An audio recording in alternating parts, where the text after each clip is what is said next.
নিম্নমুখী মাখলুককে তাজিম করতে পারে না। আল্লাহ কয় অমান্য যারা আমার হুকুম করবে তারাও উপরে থাকবে না, কোন না কোন দিন তাদেরকে আমি আল্লাহ নিচে নামাইয়াই ছাড়ব। ভাইরা আমার, এখন বলেন তো মানুষ বানাইছেন কে? আরেকবার বলেন, সুন্দর করে নাও, সুন্দর করে। আল্লাহ কা মানুষ বানাইছি, ফেরেশতাদের দিয়া তাজিব নিয়েছি।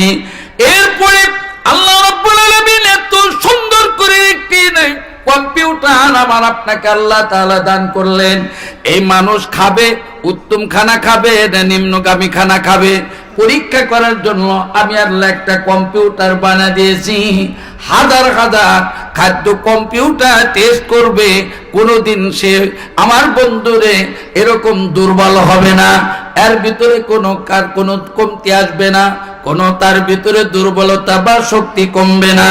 আমার ভাইরা, এমন একটি জায়গায় আল্লাহ নাকটি তৈরি করে দিলেন, খানা উঠাইতে দেখেন মিটারের কাটা উঠতেছে। কথা কন না কেন? এটা কি গরম না ঠান্ডা, আজকের না কালকে বলে দেয় কে? না। সুবহানাল্লাহ, একটু জোরে বলেন।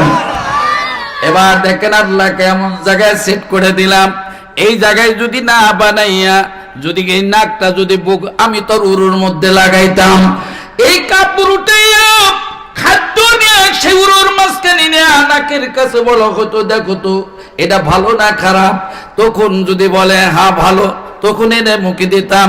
এতটুকু বললাম। আল্লাহ কোন জায়গায় চোখ বানাইছে, নাক বানাইছেন, এরপর আল্লাহ এমন একটি জায়গায় খাদ্য আর কথা বলার জন্য আল্লাহ এমন একটা অঙ্গ বানাইছেন। আল্লাহ পাক বলেন আল্লাহ কথা বলার জন্য আমি তোমার জন্য আমি একটা মুখ বানিয়ে দিয়েছি, এটা পৃথিবীর কোন মানুষ বানাইতে পারবে না।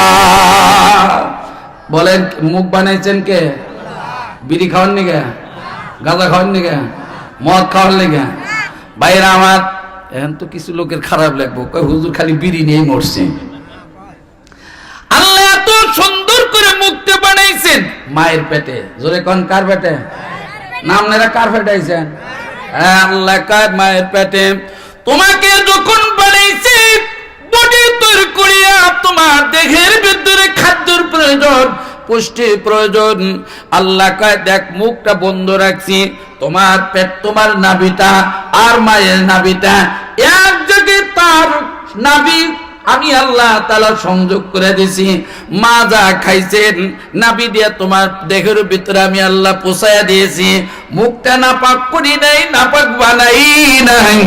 আল্লাহ কয় এই মায়ের পেটে আমি আল্লাহ 6 থেকে 7 মাস, 8 মাস, 9 মাস, 10 মাস, 10 দিন আমি আল্লাহ তোকে মায়ের পেটে পবিত্র রাখিয়া এই মুখটা আমি আল্লাহ পবিত্র করে দুনিয়াতে নিয়ে আসি। হে বান্দা, তোমার মুখটা আমি আল্লাহ মায়ের পেটে নাপাক বানাই নাই। এই মুখটা যার যত দামি, এই মানুষটা তত আল্লাহর কাছে তত দামি। একবার জোরে বলা যাবে কিনা আলহামদুলিল্লাহ? আয়ে জবা হাম আতশে হাম খিরমানি, আয়ে জবা হাম আতশে হাম খিরমানি, চান্দায়া তো সুদূর খিরমান জানি। একবার জোরে বলা যাবে আল্লাহু আকবার। কষ্ট হইতেছে আপনাদের? এবার বলেন তো জবানটা কে দিছে? আল্লাহই দিছেন। আল্লাহ কয় মায়ের পেটে রাখছিলাম পবিত্র, দুনিয়াতে এনেও খাওয়াইছি পবিত্র খানা। আল্লাহ কয় দুনিয়ার কোনো খাদ্য খাইতে পারবি না, দুনিয়ার কোনো খাদ্য না গরম হবে, তোর স্বাস্থ্যসম্মত হবে না। আল্লাহ কয় মায়ের স্তনের ভিতরে যে দুধ আমি আল্লাহ তাআলা মজুদ করে রাখছি, এটা কোনো ইন্ডাস্ট্রিতে তৈরি হয় না, কোনো ফ্যাক্টরিতে তৈরি হবে না।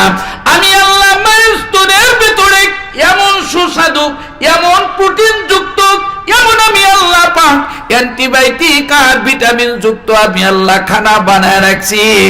মায়ের দুধ সন্তান যতদিন খাবে গো, দুনিয়ার কোনো ভাইরাস, দুনিয়ার কোনো রোগ, দুনিয়ার কোনো জাম, দুনিয়ার কোনো রোগ আর এই সন্তানের দেহের ভিতরে আল্লাহ প্রবেশ করাইবে না। একবার জোরে বলা যাবে কি সুবহানাল্লাহ? মনে থাকলে বলেন তো, মায়ের স্তনের দুধ কতদিন খাইছেন? না খানি নাই?